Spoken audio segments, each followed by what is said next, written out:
Hey everyone, this is Borvak. Going to do another Ramble review here, this time Titans number 21. I'm making my way forward again. I think it was 20 I saw on the rack. I leafed back and had to pick it up. It looked like there was the beginning of an arc, so I'm reading my way forward here. I didn't read any of the previous Titans in this run. Wanted to, didn't. But I found that arc, the beginning of it, and like I said, I'm reading my way through it. Um, so I have a few of these to catch up on, so I might be doing those in the next few videos. Maybe put something else in there. Maybe just cover these. We'll see what happens. But with that being said, let's go ahead and jump in. Again, it's Titans number 21. No friends, no hope. It's Roy Harper lying here on the floor. He's knocked over something, and the picture of the friends there. Symbolic, obviously. I think this is a little clickbait. I've noticed that with some of these books. No friends, no hope. That's not clickbait so much as like purchase bait, I guess. Because he's got friends. But we're going to see. We're going to see. Maybe he doesn't. Oh, we'll jump right in. I found out this guy's name. I should have known it. His name is Mala, Monsieur Mala, and that's the brain. And I should have known them because I remember them from the Young Justice cartoon. So there's my fake geek cred, is that I know these guys from a cartoon. Um, but basically, the brain used that bliss drug that he got out on the streets, and a lot of people were taking it. Basically, the side effect of that drug is that it would basically you get high, and then I guess you're not using your brain, and instead your brain gets utilized as some sort of a cloud storage for him to use. So everyone who's on this drug, while they're high on the drug, they're a part of kind of his hive mind cloud storage to help him reach super intelligence. And it's apparently going really well. He's in the 90 percentile of intelligence. 90% of what? 90% of what? I don't know. 90% of what's possible, I guess. But we're gonna see how that works out. Mala is basically worried that the brain is gonna get so smart that he's not gonna need him anymore. So he's reassuring him through this arc, saying, "No, I'll always need you." But Mala's not so sure about that. They talk for a little while longer. You guys can read that for yourself. And Roy, in the meantime, is calling her back, Donna Troy. He said he had to go radio silent last issue because he wanted to keep from hurting her by either making her feel lonely or making her worry for him. But now he has to contact her. He's saying, "Hey, look, I'm in something deep and I need help." And he tells her that he got on Bliss a little bit. He took a little bit, but he explains, it's not like you think. I'm not relapsing, but she thinks that maybe he is. She's worried about him.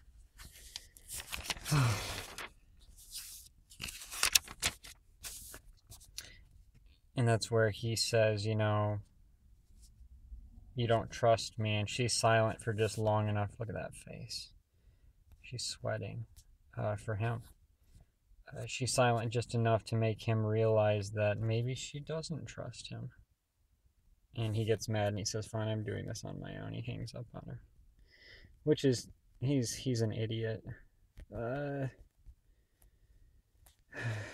but Batman, she takes it to Batman anyway. She says, Roy says something big is going on. He might be drugged. He might have relapsed, but he thinks there's something big going on. But Batman says, no, there's nothing going on. If there was, we would have known it. Diana, Wonder Woman, says, yeah, there's not. We need to worry about your friend. He's probably relapsed. He's probably hallucinating all this, making it all up, because we don't see anything. And she's really worried. And he says, and we'd know. These guys are going to talk a little more, talking about how they've. Batman says, we'd know, and he says, haha, they don't know.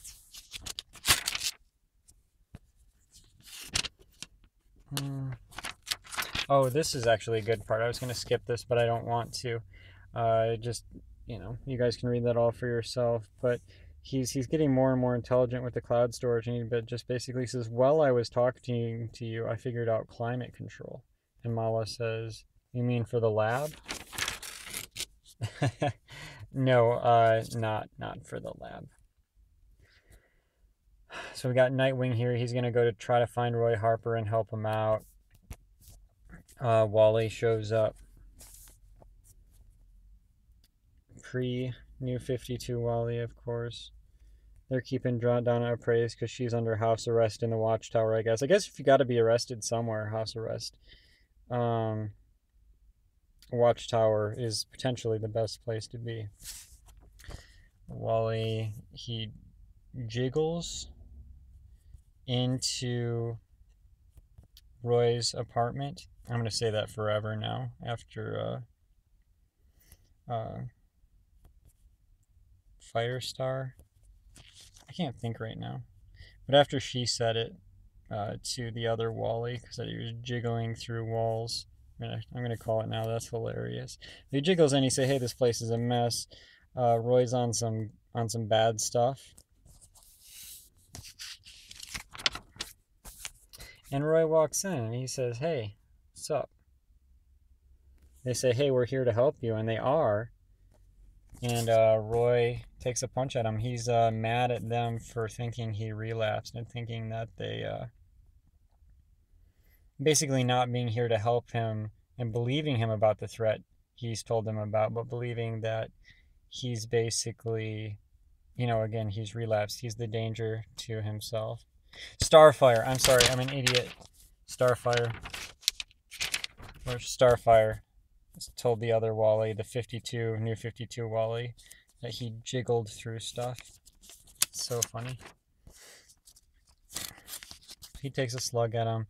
Nightwing and Arsenal are going to go at it then. Actually, Arsenal, he starts shooting. He's got a pretty good gambit here. He shoots a bunch of arrows. Not at Bendis.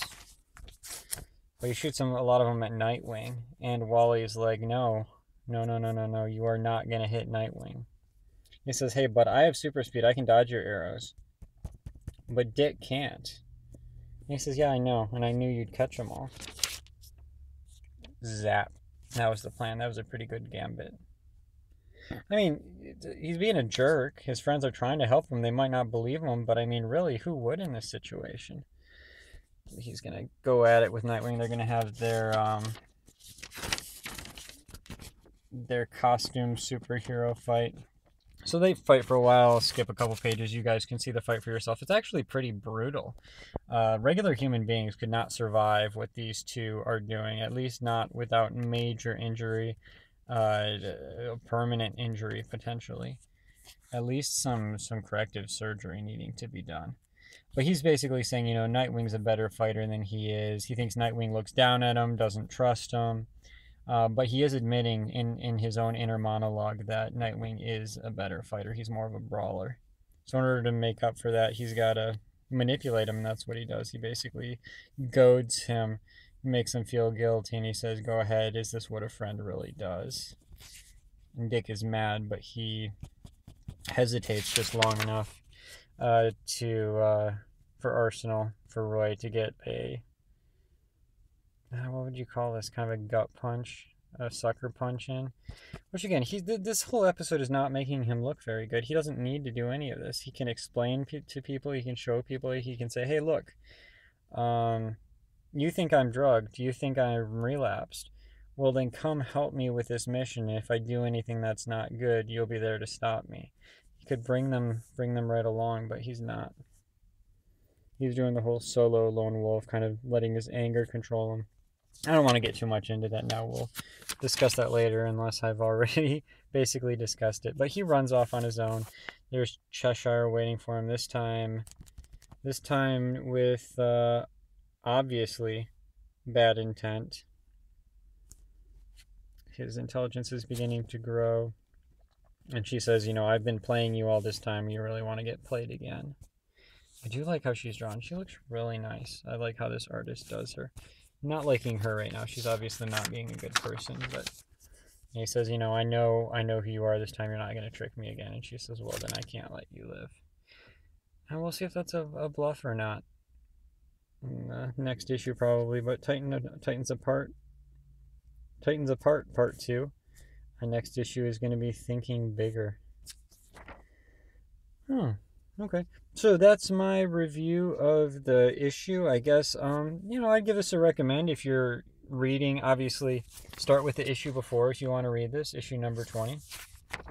It is what it is. If you like what you've seen, go ahead and pick it up, read the whole thing for yourself. There's a nice, really brutal fight between this jerk and Nightwing. And, worth reading if you're into that sort of stuff. And this is part 2 of an interesting story. If you're into the, what do we call those guys? The Brotherhood, I guess, Mala and Monsieur Mala and the Brain. I guess they are the Brotherhood now because it's only them. They used to be a part of a Brotherhood, I guess, but now it's just the 2 of them. So it's a good story. Go pick it up. That's my review, and that will conclude the review portion of this video. I'll jump in really quick, see again in the ramble portion of this video, see if there's anything else we can talk about. Just use this as a launching point to kind of share opinions and think about things. I like that. That's some good Raphael jumping. That probably is Raphael. If you look under the hood, that probably is. He's got the size. Are those called size? I think. And the lightning, because again, the Brain figured out climate control. He's actually probably causing this storm. This is interesting. I didn't notice this before. I didn't read it. DC books for young readers. There's going to be a Mara book. Okay. Oh, YA. I don't know. I'm into young audiences, but I don't know if I'm into YA specifically. That seems to be a genre that's a very specific type of young audiences. I don't know. I'm interested in... I like all ages stories. I don't know if I like young audiences stories. We'll have to see. Young adults, whatever it is. Is that... Yeah, young readers. I don't know if that is. They're saying YA. Yeah, it is young adult. Okay. I don't know. Sub-Zero again. That's all as far as this. I don't know if I really have anything to cover. Again, I just think... Roy, you have to, I guess as a writer of a story, you have to put in some sort of contention here, but he really, if your friend was a former drug addict and he was saying crazy stuff that no one could verify, wouldn't you at least try to go and talk to him, try to figure out what's going on? You go into his apartment. Where's the part where they go into his apartment? They go into his apartment and it's a mess. It looks like, a place that a drug addict lives.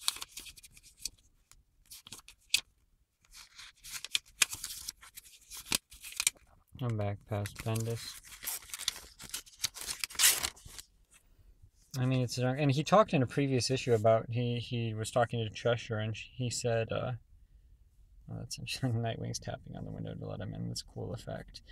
He was talking to Cheshire about how he was living clean even though his apartment was a mess. So that kind of set up this, causing them to think that he had relapsed and just wasn't taking care of things. He hadn't relapsed. He just wasn't taking care of things. He's just a mess, I guess. But he's not relapsed. But they come in and they think, obviously this looks like a drug addict place. Roy has a history. He admitted that he was drugged, and he's saying things that don't make sense that no one can verify. You're going to at least come and check on the guy. If you're friends, this is what true friends do. This is not what a true friend does. Believing in someone and being a friend for someone doesn't mean automatically believing them all the time and never thinking that they made a mistake. You have to use, if everything looks like your friend murdered someone, maybe you could believe that they did, that he didn't, but you can't deny the truth either. You can't deny what seems to be true. So I don't know, there's a balance there. I guess if you know a person really well and you know that there's no way a person could have done that, and everything else your sense is telling you, the way the person is talking is telling you, then obviously you want to stand up for your friend and believe in him if you can. And even if not, even if you don't believe him, you want to be there for him in whatever way you can, not supporting the bad stuff that he's doing, but helping him overcome it and be what he should be. That's what these guys are trying to do for him. That's what these 2 guys are trying to do. And he's not giving him even the opportunity. He's doing the lone wolf. kind of angry thing. If you just explained it to them, they could avoid all this potentially, or at least try. But then you wouldn't have a fight scene. I don't know. He's supposed to be a jerk, maybe. He's made a lot of mistakes so far in this arc, just in one previous issue. But yeah, it's good art. Go pick it up. I don't think I really have anything more to say on this, so I'll end the video here. Let me know what you guys think, of course. Leave a comment down below if you have anything to say. I'm super more than happy to hear it. Let me know what you think of this issue. Let me know about what you think about me forgetting Starfire's name and anything else I might have messed up here. And I'll see you guys later. Thanks. Bye.